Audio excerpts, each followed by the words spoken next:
Welcome to the Rim Break Rodeo. We hope this video helps. You're going to start by verifying the essentials so sign-in isn't blocked. First, make sure your device is online and restart it to clear cached errors.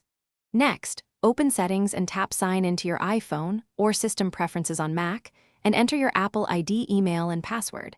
This is the initial authentication step. Once done, watch for prompts asking for a verification code or to approve a login from a trusted device, because those complete the secure sign-in flow. If two-factor authentication appears, retrieve the 6-digit code from your trusted device or SMS and enter it promptly. This proves it's you.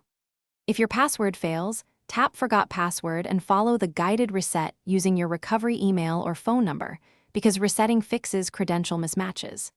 Make sure date and time are correct, and if sign-in still fails, update or reinstall system updates to restore authentication services. These steps address certificate or session-related problems that block sign-in.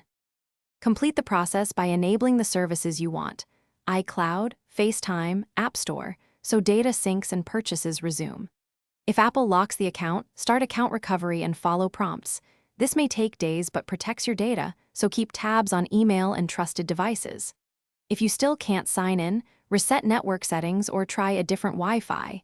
This quick troubleshooting often fixes hidden connectivity and DNS issues. If nothing works, contact Apple support with your device. Thanks for watching. Consider subscribing if we helped you.